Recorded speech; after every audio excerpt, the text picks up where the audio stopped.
Hey guys, welcome back to TCG Open. Ready for more Lorcana? Let's go. So Winter Spell is just around the corner, and I thought I'd take this opportunity to hold up a bit, slow down, and talk a little bit about Lorcana for beginners. So today, this video is going to be a little bit different. It's going to be talking about Lorcana's collections and kind of what to expect for new beginners, and when they open the cards, what they're trying to find. So in this video, we are going to be talking about a couple of things. We're going to be looking at the rarities. We're looking at the pack structure. So whenever you see us opening cards on camera, we kind of know what's going to be coming, and there's a reason for that. Next, we're going to look at the product line for Lorcana, and of course, the pull rates. Everyone wants to know what are the top chase cards and what are some of the theoretical pull rates there are. And finally, we will end off with the pre-release as well as the set champs. What exactly are these? So for people who are just getting into Lorcana, there is 10 sets that just came out, and the next set, which is Winter Spell, is coming out on February 14th, Valentine's Day, and that's called Winter Spell.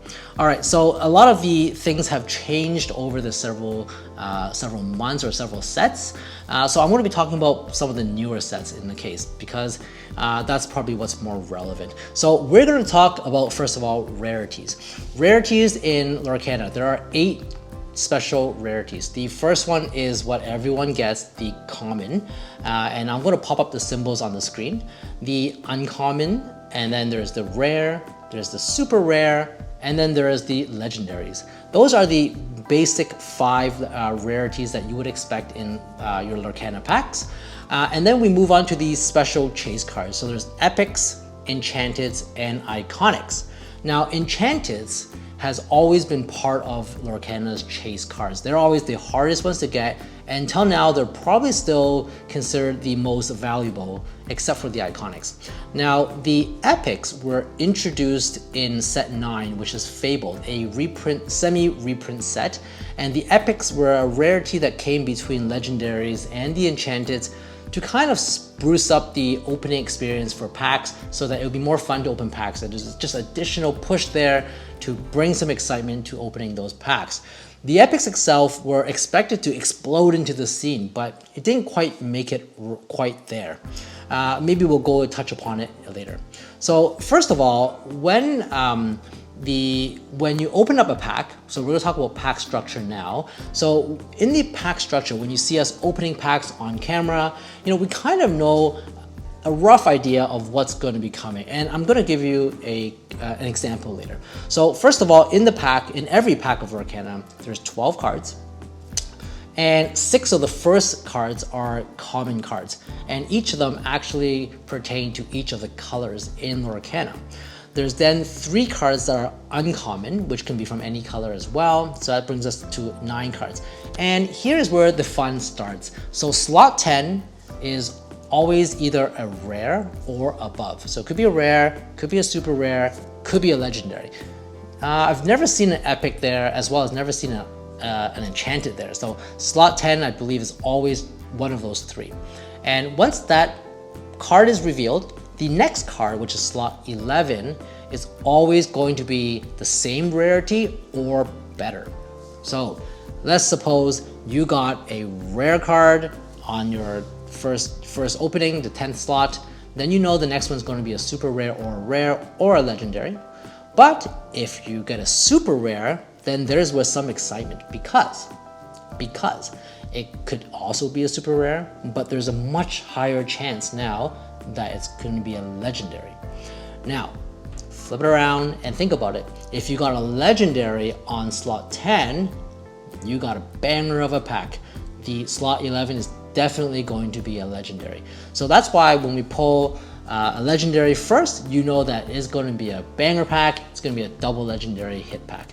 Now, moving on to the 12th slot, which is the last slot in the pack, you can either be an iconic, an enchanted, or an epic, or, if you're lucky and you got those cards, great, or you'll always be guaranteed at least a foil card of any card in that set. So it could be a foil common, uncommon, The best, of course, is getting a foil legendary. So that's kind of the card structure, and I kind of want to show you what it looks like. So when we pull a pack, I have a demonstration here. So like I said, this is from Whispers in the Well, and usually the common symbol is here, so we know it was 1, 2, 3, 4, 5, 6, and then we enter into the uncommons. So you can see here the uncommon symbol, and as you noticed before, these ones are all different colors. There's one of each set actually.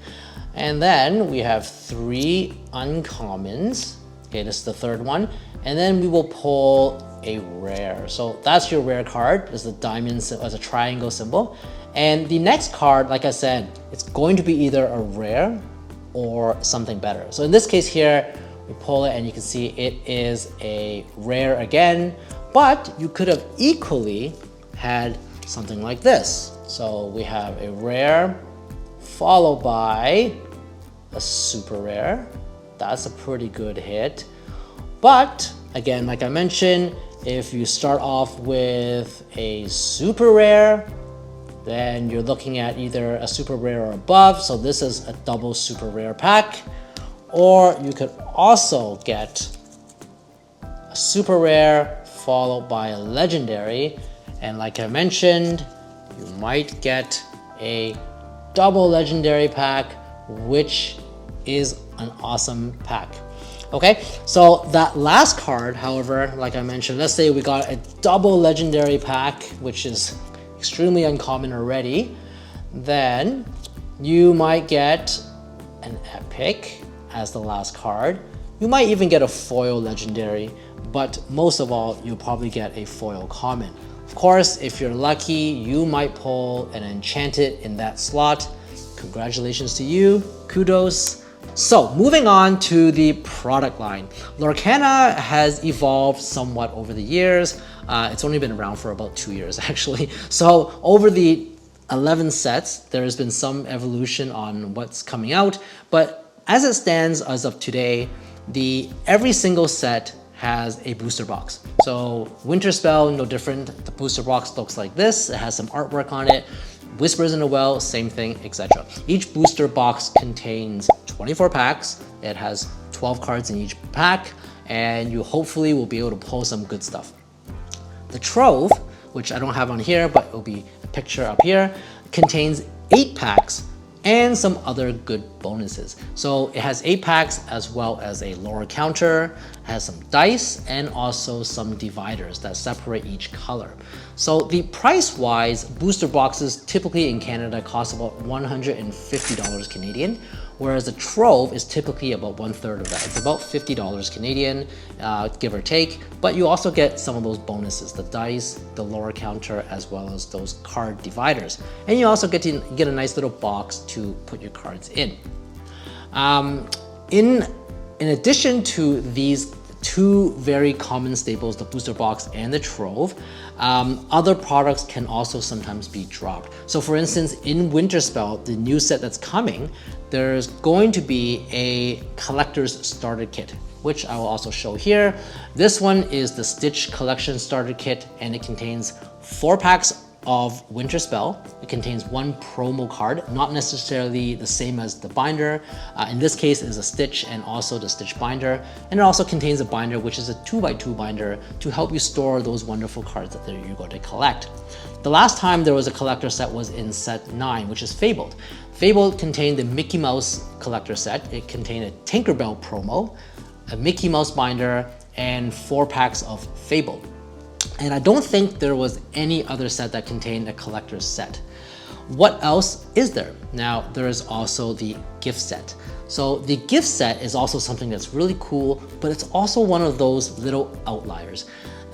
First of all, the first gift set was the Lilo and Stitch Escape Artist, and that one came out in set 7, I believe. It was Arcasia's Island, and it was a Lilo and Stitch gift box. The box is really cool. It's a hard box which contains, I believe it contains a divider. I'm not really sure about that, don't quote me on that one. But most of all, it contains 5 packs for your fun. Now, however, those 5 packs actually do not contain any of the packs from that current set. So there was no Arcasia's Island in that set. There was only sets 2 to 5 in that box. In Fable, they released the Elsa gift set, which I did purchase, and that one contained sets 5 to 8, okay, up to Reign of Jafar, but it did not include any of the Fabled packs. So if you're looking for Fabled or the current set, in that gift set, you won't find it there. It's randomized to 5 packs. You could get 4 of the same one. You could get 2 of one set, 2 of another set, and 1 of another set as well. But most importantly, you get a promo card. And Lorcana loves giving promo cards. The gift set in Elsa was an Elsa promo card. You guessed it, in Lilo & Stitch, it was a Lilo & Stitch Escape Artist promo card. These promo cards look the same as their counterparts in the game, but it has a glimmer foil. So the foiling is a bit sparkly and it's a little bit more of a kind of a cool looking artwork. Now in Winter Spell, this is the 11th set, there's going to also be a gift set. This is the Scrooge McDuck set and it's green. It's also going to come with a special card inside, a promo card, and also you get 5 packs, but they have not revealed what's going to be those packs. So most likely, based on historical data, it's going to be something like Fabled, Whispers in the Well, Reign of Jafar, and probably Arcadia's Island, something like that. All right, so that's your gift set. Finally, moving on to pull rates. Now, pull rates is something that everyone likes to know before they get into the game, because that tells you how often you're going to be pulling some of these super cards, these chase cards, and what can you expect. All right, so in a typical booster box, now first of all, Lorcana does not publish any of this data, but the internet has allowed people from all over the world to pool their data together, and some mathematical geniuses have used it to calculate the approximate expectation. So in a typical booster box, which contains 24 packs, you're gonna get probably about 3 legendaries in a good box, okay? In a regular box, in an average box. A bad box would be 1 legendary or 2 legendaries, and a good box would be something like 6 legendaries. I mean, the quality of the legendaries could be questionable, but definitely if you get some good legendaries in there, or even just 6 legendaries, I would be pretty happy about that. Now for the epics, remember, which were introduced in set 9, which is Fabled, it seems like 1 box per epic, or 1 epic per box is normal, and with potential to pull 2. Okay, finally, the enchanteds. What are these pull rates? Now, like I said, they're not published, but it seems to be 1 in 96 packs, which would give you 1 enchanted. There are 18 enchanteds per set, except for set 2 and set 1. Those ones contain 12 enchanteds, but every other set has 18 enchanteds as well as 18 epics. So enchanteds is 1 in 4 boxes, or 1 in 96 packs. Super rare. You can buy a case of Lorcana, which contains sealed 4 boxes from the manufacturer, from the distributor. And people say, when you buy a case, it's almost guaranteed you will get an enchanted. Yes, your chance of getting an enchanted in a case is probably higher than buying 4 random boxes. But when it doesn't happen, and it does happen, that you open up 4 boxes from a sealed case and you don't get any enchanted, it's a complete bummer. And there are so many examples on YouTube of people pulling nothing. Well, maybe some legendaries. So it's not guaranteed, but there are a good chance that you will get enchanted. Now, moving on to the troves. There's only 8 packs in a trove, remember that.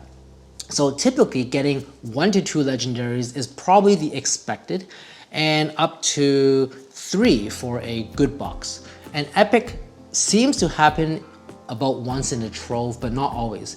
Our personal experience, probably about 75% of the chance there's going to be an epic in a trove, but probably a little bit less than that too. I've seen many troves with nothing in there. I would personally consider a good trove to be 1 epic and 1 to 2 legendaries out of those 8 packs, which, I hope I'll be able to pull that in Winter Spell. Finally, we can move on to blister packs. So blister packs are the ones that you get hanging on the wall at Target, at your local EB Games and so forth, those ones are sealed to just 1 pack per blister. And the blister packs don't follow any probability at all, at least not that I know of. So every pack could be a hit, but at the same time, every pack could be a dud. So up to you if you like to be Team Blister or you like to be Team Booster, in which the booster packs are all coming from the same box. Okay, finally moving on to our last topic, which is pre-release and set champs. So now you might be interested in Lorcana, you might be interested in collecting cards or even playing the game, which you should be. So pre-release is when your local gaming stores start setting up interest and setting up dates for the pre-release of a particular set. So for instance, in Winter Spell, which is releasing February 14th, 1 week before that, they are going to be releasing the pre-release. Actually, I'm not sure if it's 1 week, it might be a few days, but regardless, it's the Friday or the weekend before, and they will allow you to purchase spots to go and play. With entry, you get 6 packs of the current deck. So they take a box, they will give you 6 packs, and they will also give you promo cards that are associated with that set. And these cards are all designed from Ravensburger. They encourage the local gaming stores to give these out to encourage participating in the pre-release event. So with those 6 packs, you crack them open and you build a deck of 40 cards, which is a non-standard deck. And you also ignore all color rules. And you build a deck to do as best as you can, facing other players from the same day. And you basically play to see who will win. And the winner usually gets 1 or 2 extra packs of the set just for fun. And you get to keep all those packs and bring it home as well. And you know, that's a great way to meet some of your local players that are regulars, to get to know the local gaming store and the local scene for Lorcana in your area. In addition, if you're a collector, those are usually the only places that you can get promo cards. Now, having said that, in terms of the pre-release, we now move on to the set champs. So the set champs is actually the opposite spectrum. So by 2 to 3 months towards the end of a set's release, we get to set champs, where you've had time to look over your cards, to collect some cards, to trade some cards, and to see what kind of cards work best in your deck. You get to build a deck of 60 cards, and of using all cards that are legal in the current play. You bring it to your local gaming store and you vie and you compete for the top spot. Now, everyone who goes will get the Set Champ non-foil promo card. In Whispers in the Well, it was the Daisy Duck promo card. And in Winter Spell, which I think is really cool, is the Tinkerbell card. The top 8 players will win the foil version of it, which it looks like an enchanted actually. It's just much easier to get because you're not cracking packs all day. And finally, the winner will take home a special winner mat, which looks awesome in Winter Spell. It's also the Tinkerbell one.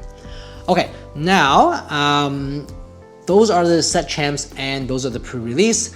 For reference, the set champs typically cost about $20 to $30 Canadian to purchase on the aftermarket.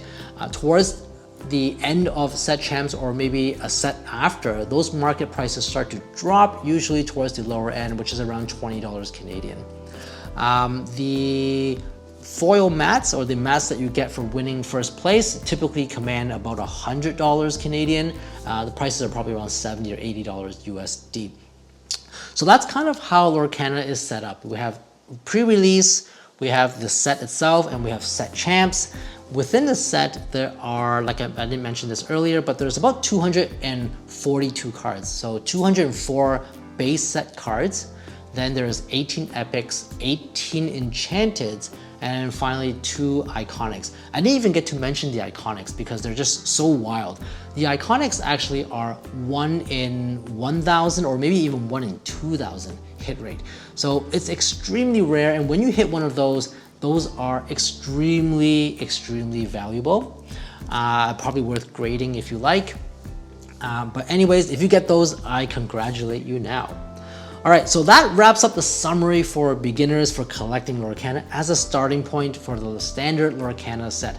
There's of course a lot of other things that Lorcana brings to the table. There are things like tournaments that are national wide. There's something called CCQs. There's DLCs, which are called Disney League competitions, I believe. Those happen all over the world for you to get even better promos for participating as well as for winning. So maybe one day I'll talk about those, but you know, I don't have that ability to go to those yet, so I can't give you the best information on those. But from a collector's perspective and a general player, you know, that's kind of what I wanted to show you. All right, so we are now going to flip it around, and what is a video without opening up some cards? So I have some mail here that I would like to open that I've been saving up. I don't actually remember what kind of cards they are, but they are cards that I need to complete my set. So here is the first one, and it is well, first of all, pretty good wrapping. It has a lot of painter tape on it to help protect the cards. And if you haven't hit subscribe, hit the subscribe button, hit that like button to help this channel out.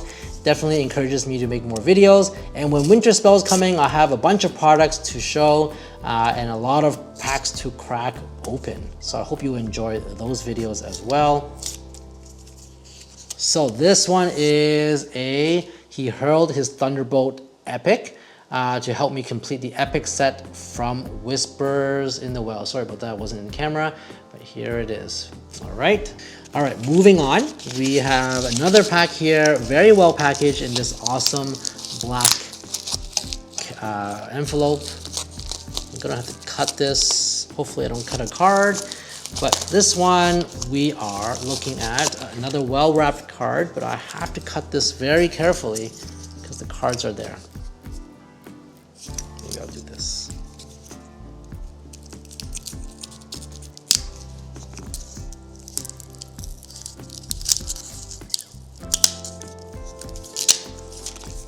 All right, so incoming cards are Rarities Legendary. Let me see how many cards are bundled in here. So there is, this one is just one card. Oh, so this is a resealable one. That's pretty cool. Okay, so this is a Rarities from set 7 to help me finish. Actually, I don't have set 7, but I think what it was I actually wanted some legendaries because I was buying cards anyways and figured out they're pretty cheap, so I would just pick them up. This one is from set 3 into the Inklands Legendary, which I do have. And this one is Daisy Duck from set 5, Shimmering Skies. It's a super rare, which I needed to finish my set. And then a Madam Mim here, which is also set 5, Shimmering Skies, to help finish that set. All right, so that's done. And then I have one more package here, which I purchased from a store, a local store to me. And let's see what we have in here. I think this one's a bit bigger. All right, ooh, this is nice packaging. Look at that. So this is from Enter the Battlefield and it has a bit of tape here to protect the cards. That's pretty cool. I did notice there was a bit of rattling. So I don't know if that's a way to protect the cards or not, but I would prefer if they had something else, but regardless, that's okay. Now, how do I open this? Because it's so sealed so shut. Okay, I am back and here we are. So we have a bunch of cards here. There is no protectors on them, but I can tell you that the cards look like they're intact. There was a bit of wobble, so I don't know. Let's just take a look. So there's a Piglet, which is a common card. I actually purchased this for my daughter because I thought this was a really cool picture and I think she likes Winnie the Pooh, so I hope she'll like this card. Got more Winnie the Poohs for her, and then onto my cards, which is a Legendary Arthur from Shimmering Skies. I got multiple copies of these ones. So 2 Jafars and Mufasa from Shimmering Skies. So this will definitely help me collect and complete the set. I got a Lilo and a Down in New Orleans from Reign of Jafar, Radigan, and a Radigan. So lots of legendaries. And then moving on to Whispers in the Well, a Daisy Duck, which I could not pull for the life of me. And then a couple of other cards. I'm not sure. I needed this card to complete the set. Finally, a Bambi from Reign of Jafar, and a Stitch 626 from Reign of Jafar. And I think that helps me complete sets 8 and set 5 and Whispers in the Well, set 10. Well, actually, I did not complete set 8 yet because I still need a Namari, which is the last card, and also the chase card of that set. Anyways, I hope you liked this video. It was kind of a more informative video for beginners to Lorcana and what kind of knowledge that I've obtained over the last several months and hopefully imparted to you to help you get yourself a firm footing on this game. All right, guys, so that's the end of the video, and hit the subscribe button, hit the like button. We're entering Winter Spell in a week or two, so get ready for more videos, more content. I will see you next time.